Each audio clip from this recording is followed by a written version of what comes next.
Chers frères et sœurs, aujourd'hui nous entrons dans le temps de l'Avent, un temps où l'Église nous apprend seulement à attendre, mais surtout aussi à veiller. Parce que attendre, c'est une chose que nous savons tous faire, attendre. Nous attendons le bus, nous attendons les vacances, nous attendons la paix, nous attendons le week-end et Noël aussi. Nous savons attendre. Bon, certaines personnes ne sont pas très patientes, il y râlent beaucoup, hein. Mais si nous savons attendre, veiller par contre, c'est une autre affaire. Mais veiller, c'est quoi en fait? Veiller, c'est vivre l'attente en restant éveillé et attentif, prêt à accueillir la venue du Seigneur. Les trois textes que nous avons entendus aujourd'hui forment un véritable itinéraire intérieur, en fait, si vous voulez. Isaïe nous fait voir la lumière qui approche. Paul nous exhorte à nous réveiller. Et Jésus nous demande de rester éveillés. D'habitude, vous me connaissez, je pense, je termine ma prédication par des récits pour illustrer un peu ce que je dis en fait. Mais cependant, aujourd'hui, j'aimerais changer un peu la routine et vous raconter une anecdote au départ. Je vais changer un petit peu. En fait, un jour, c'est un homme qui était toujours en retard pour aller au travail. Et cet homme a acheté un réveil. Et il était tout fier. Et avant, les générations d'avant connaissaient des radios réveil qui faisaient des bruits horribles en fait. Petit carré la radio réveil pour vous réveiller. Et il était tout fier. Il était tout fier, le monsieur, il s'est rendu auprès de son supérieur hiérarchique et il lui a dit que grâce à son réveil, qui émet un son assourdissant, qui vibre, qui clignote comme les éclairages des discothèques, il ne sera plus jamais en retard. Il dit, tu vas voir, je ne serai plus jamais en retard. Cependant, le lendemain, il est arrivé avec 2 heures de retard encore. Le réveil a sonné, le réveil a vibré, le réveil a clignoté, mais il n'a rien entendu. Il est arrivé en retard malgré tout. En réalité, la leçon à prendre, c'est quoi? Cet homme avait pris l'habitude de presser sur le bouton encore 5 minutes.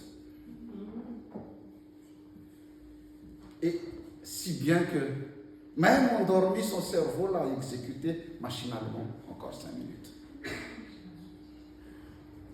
L'homme a alors admis à son supérieur hiérarchique.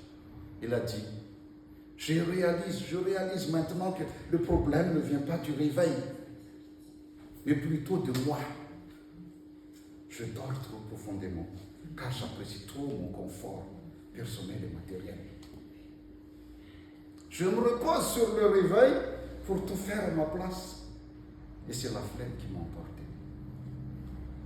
Chers frères et sœurs, en fait, dans notre parcours spirituel, nous adoptons un comportement identique. Nous laissons Dieu et les autres s'occuper de tout, tandis que nous nous contentons de les critiquer, de les blâmer si les résultats ne sont pas à la hauteur de nos attentes.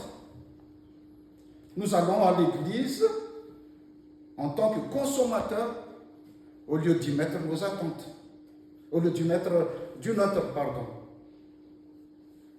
Comme le réveil, Dieu nous parle des fois. Dieu nous parle, il nous secoue doucement. Des fois, c'est directement qu'il nous parle. Des fois, il nous parle personnellement. D'autres fois, c'est par l'intermédiaire du pasteur ou de nos frères et sœurs en Christ. Parfois, Dieu nous secoue violemment aussi. Il nous envoie des signes. Il nous secoue violemment par les épreuves de notre vie quotidienne. Mais nous aimons bien toujours appuyer sur le bouton. Encore 5 minutes. Encore 5 minutes. Et nous rendormir. Je prierai demain. J'irai à l'église dimanche prochain. Je m'engagerai à la prochaine élection des diacres ou 220. Je pardonnerai plus tard. Je ferai quand j'aurai le temps. On connaît tous ces phrases-là. Vous savez, ce matin, j'ai fait exactement la même chose. Quand mon réveil a sonné, je me suis dit, allez, encore 5 minutes. Mais en fait, quand je me suis réveillé, ce n'était pas 5 minutes. Mais 1 heure après. Et c'est à ce moment-là que je me suis levé pour rédiger cette prédication. Et comme vous pouvez le constater, ceux qui étaient là, à quelle heure je suis arrivé. En Romains 13, 11, Paul dit, le moment est venu de vous réveiller de votre sommeil. En Ésaïe 2, 5, le prophète dit, marchons dans la lumière du Seigneur. Et à Matthieu 24, 42, Jésus dit, veillez, car vous ne savez pas quel jour votre Seigneur viendra. Que signifie tout cela? Que signifie tout cela? Cela veut dire tout simplement, arrête de rêver. Arrête de rêver. Ne reste pas immobile. Commence dès maintenant. C'est fini. Un jour, je le ferai. Le changement, c'est maintenant. Arrête de te rendormir. Encore 5 minutes. Lève-toi. Habille-toi. Habille-toi de la lumière du Christ et avance. Avance. C'est ça l'avant. Chers frères et sœurs, l'avant est un temps où nous cessons d'appuyer sur le bouton encore 5 minutes. C'est le moment où nous décidons de nous réveiller vraiment, de marcher vers la lumière et d'embrasser pleinement la présence du Christ dans notre vie. Nous allons profiter de ce qu'il a préparé pour nous. Comme le psaume 118, verset 24 dit, « Voici le jour que le Seigneur a fait, qu'il soit notre allégresse et notre joie. » En fait, actuellement, si on regarde notre monde actuel, de nos jours, l'humanité est absorbée par des réalités qui nous endorment. Ce ne sont pas nécessairement des choses négatives, mais ces petites choses qui remplissent nos vies et nos journées finissent par dominer aussi nos cœurs et modifier nos priorités. Et c'est là que vient le danger, quand les priorités sont modifiées. Nous avons tendance à ne plus regarder au-delà du moment présent. Le One Life. Le One Life prend le dessus. Nous faisons oublier l'essentiel qui est notre vie spirituelle. En fait, les 3 textes d'aujourd'hui nous encouragent à ne pas considérer l'attente comme une forme de passivité, en fait. C'est ça. Mais plutôt comme un éveil, un pas en avant, une transformation de notre façon de voir. À l'époque de Noé, les humains étaient profondément plongés dans la nonchalance au point de ne pas percevoir le danger imminent, l'inondation.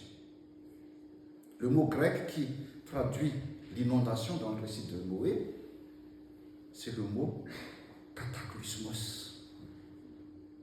Qui a donné le mot cataclysme en français. Frères et sœurs, n'attendez pas le cataclysme.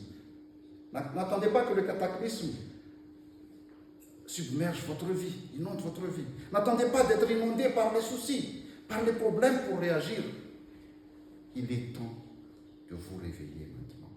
Il est temps de vous réveiller.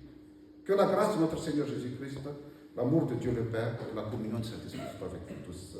Amen.